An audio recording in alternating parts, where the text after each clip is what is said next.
الذي خاطب تلاميذه القديسين ورسله الأطهار المكرمين قائلا: إن أنبياء وأبرارا كثيرين اشتهوا أن يروا ما أنتم ترون ولم يروا، وأن يسمعوا ما أنتم تسمعون ولم يسمعوا. أما أنتم فطوبى لأعينكم لأنها تبصر، ولآذانكم لأنها تسمع.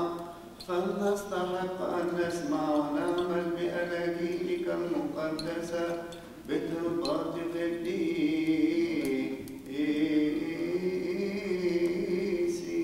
صلوا من يقتدى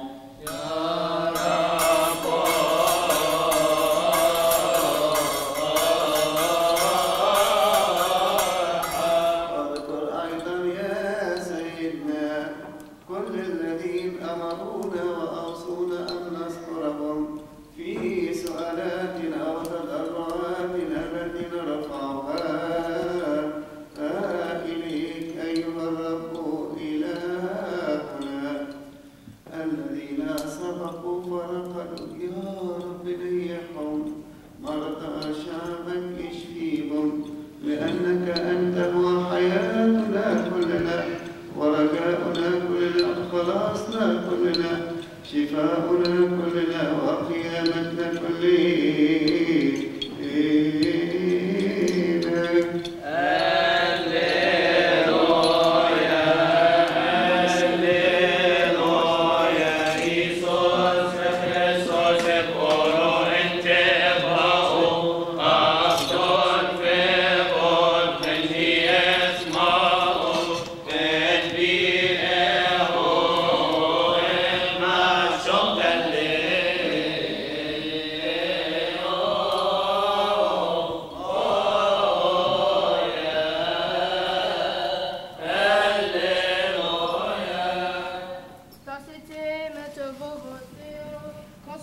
أنا عاوزة الشريط ده.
ومع هذه الآيات الكثيرة التي صنعها أمامهم لم يؤمنوا به.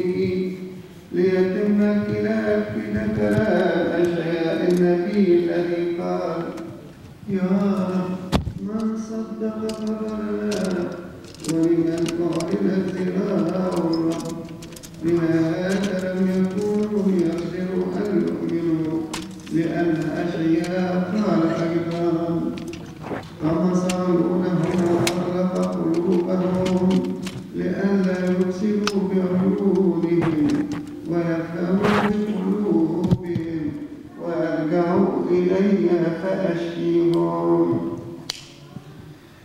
قال أشعياء هذا لأنه رأى مجد الله وتكلم عنه، ومع ذلك آمن به كثيرون من الرؤساء أيضا، ولكنه في سبب الفريسيين لم يعترفوا به لئلا يخرجوهم من المجمع، لأنهم أحبوا مجد الناس أكثر من مجد الله.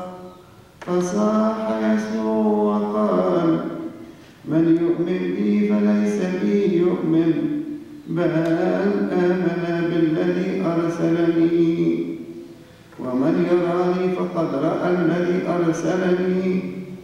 أنا جئت نورا للعالمين حتى أن كل من يؤمن بي لا يمكث في الظلام.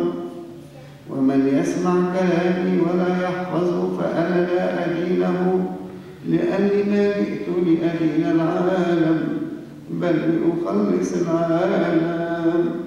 من ينكرني ولا يقبل كلامي فله من يدينه.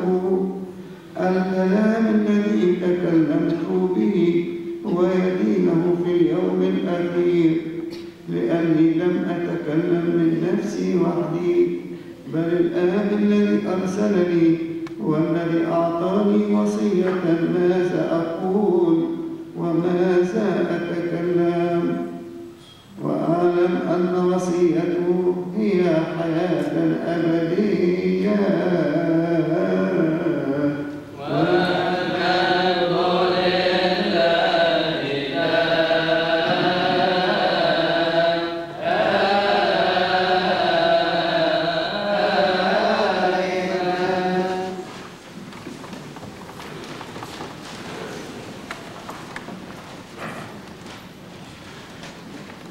بسم الآب والابن والروح القدس الله الواحد آمين.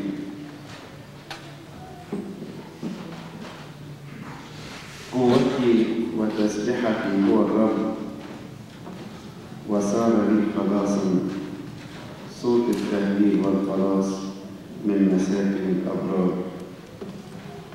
يمين الرب صنعت قوة، يمين الرب رفعتني، يمين الرب صنعت قوة. هللويا. جزء من المزمور اللي اتقرأ علينا بنتغنى به بكل قوة ونردده باستمرار في يوم الجمعة العظيمة. قوتي وتسبحتي هو الرب وقد صار لي خلاصا. وزي ما بنقول في لحن آخر في يوم الجمعة الكبيرة: الذي أظهر بالضعف ما هو أعظم من القوة. عجيب يا أحبائي ربنا في حبه للإنسان، لا يمكن ولا تستطيع لغة بشرية إنها تعبر قد إيه الله بيحبني أو بيحبك. مش يقول لك أنا هديك قوة ما تخافش، أنا فرح قلبك وأسندك في وسط ضيق هذا العالم، لا، ده يقول أنا هو القوة، أنا هو التسبحة، أنا هو الخلاص. تقتني القوة، تحملني تحمل روح التسبيح،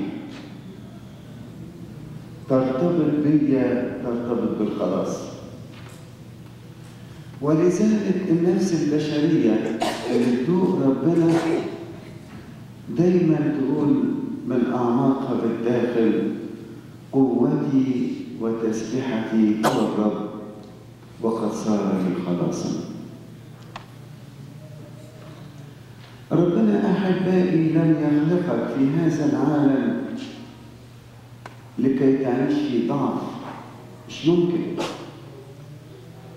ده خلق الإنسان آخر الخليقة سواء في السماء أو على الأرض، وقال للإنسان: كل الأرض بيديك، تسلط على كل ما على الأرض، على كل ما في الهواء وأيضا ما في المياه. وأعطى الله الإنسان سلطانا على المسكونة في الأرض وتحت الأرض وأيضا حتى في الفضاء. إذا كنا بنلاقي الإنسان النهارده بيطير في الفضاء في مراكب الفضاء من كوكب إلى كوكب، مش شطارة من الإنسان، لكن أيضا بإمكانية اداها ربنا للإنسان منذ خلقته أن يكون رئيسا وصاحب سلطان وممثلا لله. الله يريدك أن تكون سفير لي وممثل للسماء. الله يشتاق أن كل واحد يدرك إيه الإمكانيات اللي أعطيت ليه. عمل الخطية تحطيم النفس، ولذلك الإنسان أول ما يغلط أول حاجة يحس بيها يقول لك: زهقان، أنا عايش هنا ليه؟ فايدتي إيه؟ ربنا خلقني ليه؟ نهاية حياتي إيه؟ وتشعر إنه الإنسان زي واحد ماشي في الشوارع، تقول له: رايح فين؟ يقول لك: معرفش. طب عايز إيه؟ يقول لك: معرفش. طب نهايتك إيه؟ يقول لك: معرفش. ولذلك في سفر الأمثال لما أعلن المسيح الحكمة حبه لينا يقول: الحكمة خرجت فين؟ نزلت في الشوارع، تطلع تدور على الناس اللي في الشوارع. تصور كده واحد يجي الساعة 12 بالليل يلاقي بنته ما جاتش، ينزل يلف: هتروح فين يا حبيبي؟ هلف في الشوارع ندور عليها. ربنا بيبص لنا كده يقول: يا جماعة تايهين ليه؟ تعبانين ليه؟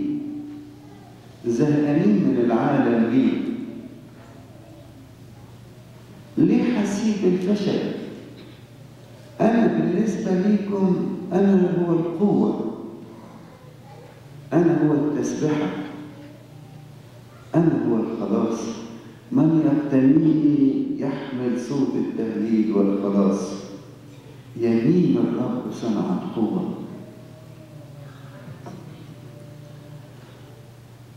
نفسي من أعماق قلبي إن الله ينير أعماق قلبك في الداخل لكي تكتشف أن الله الساكن فيك هو قوتك، هو تسبحتك، هو خلاصك. تتحول أعماقك إلى مساكن الأبرار. يقول: صوت التهليل والخلاص من مساكن الأبرار، يعني طلع في كده أصوات طلع من كل قلب. صوت إيه؟ في فرح، في تهليل، في قوة. نحن نحمل سلطانا ونحمل القوة. القضية تحطم نفسيتي. مرة جاني شاب وقال لي: أنا تعبان من عادة خاطئة أمارسها لي أكثر من 10 سنين. وقال لي: غلبت مع كهنة كتير أروح، اللي يقول لي اعمل مطنيات، واللي يقول لي اعمل صلوات، واللي يقول لي صوم كذا يوم. مفيش. وصوم وصلي واقرا الكتاب المقدس واعمل مطنيات، ومع ذلك انا مستعبد لخطيه مش قادر اخلص منها. وبعدين قلت له هقول لك تدريب بسيط. قال لي ايه؟ قلت له اول ما تقع في الخطيه اركع واعمل مطنية كده قدام ربنا وقول له يا ربي اشكرك لانك كشفت لي ضعفي. دي خطيئتي، دي حياتي، وده ضعفي، ودي خطيئتي، وانا اثق فانك انت تخرج من الضعف قوه، فوريني قوتك فيا. قال لي ده انا غلبت سنين طويله، مش معقول يعني حكيت. قلت له هو كل ما يقع في الخطيه يجي راجع ويصلي يقول له اشكرك يا رب كشفت خطاياي وكشفت ضعفي لي، وهي دي طبيعتي. مين يقدر يسندني غيرك؟ انا واثق انك تقيم، انت اللي تقيم الساقطين وتعطي نعمه للمتواضعين. ده اتكررنا مرة 2 3 وكان بعد حوالي كام أسبوع، وقال الموضوع ده انتهى تماما من حياتي. أحيانا عمل الشيطان يوقعني في الخطية، وبعد ما أسقط يدي فيا روح الفشل أو روح اليأس. قلت يعني أنا هطلع مني ولا قديس؟ نخلي القداسة دي للأنبا بطرس، للأنبا أثناسيوس، للقديس بولس، للقديس بطرس، للأنبياء، لكن أنا غلبان. ربنا رب الغلابة اللذيذ المسيح بتاعنا جاي ينقي الناس التعبانين. يبص كده في المجتمع، كان المجتمع أيامها يحتقر المرأة، لم الستات حواليه. كان المجتمع ما يديش أي حق للأطفال، بدأ يقول لهم دعوا الأطفال يأتون إليه. كان المجتمع يطرد البرص خارج المدينة، يعيشوا في القبور في الخارج. بدأ يتقابل مع البرص ويطهرهم، يتقابل مع الفقراء، يتقابل مع المساكين، يتقابل في الجنازات مع الذين لهم أموال. إلهنا إله المطرودين، وإله الذين ليس لهم من يسأل عنهم. لما تلاقي نفسك مطرود اتذكر العبارة اللي قالها معلمنا بولس الرسول: لنخرج خارج المحلة، نطلع بره الكامب، لأن هو مطرود بره، ونحمل عاره، نيجي نشيل الصليب معاه على جبل الجلجثة. يا عزيزي، وإحنا بنقترب جدا من عيد العنصرة وحلول الروح القدس على الكنيسة، تريد الكنيسة أن تؤكد لي أنك تحمل روح القوة، روح التسبحة، روح الخلاص، روح الغلبة. اوعى في يوم من الأيام تقول أنا ضعيف. ليقل الضعيف إني أنا قوي. ليقل الضعيف زي ما بيقول النبي إني أنا قوي. أنا ربي ضعيف كل الضعف، ليس في شيء صالح بالمرة، وأنا ربي قوي كل القوة، أستطيع كل شيء في المسيح يسوع الذي يقويني.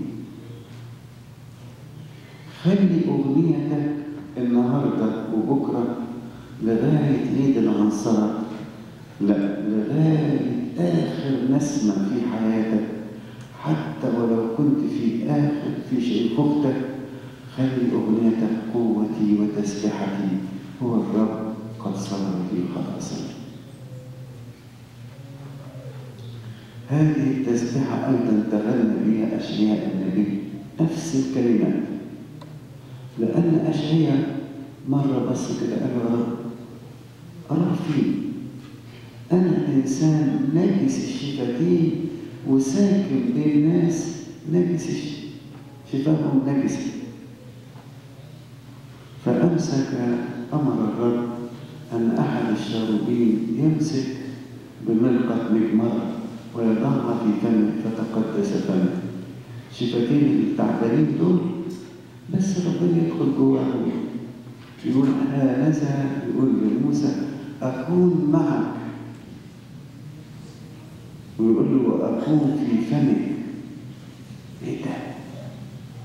ربنا عايز يبقى معاك، عايز يبقى جوه بقك، عايز يبقى جوه قلبك، عايز يبقى جوه أحاسيسك ومشاعرك، فتتحول كل طاقاتك إلى قوات عجيبة تقف الخطية في عكس أمامك، ويقف العالم خاضعا تحت قدميك، ويقف إبليس مرعوب أمام المسيح الساكن فيه. قوتي وتسبحتي هو الرب وقد صار لي خلاصي.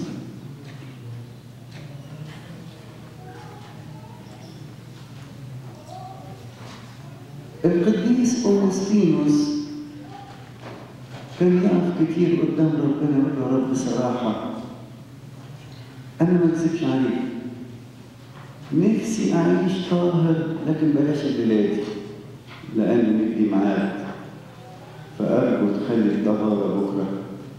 بحب الخطية مش قادر أستغنى عنها، الخطية قوية غلباني محطماني.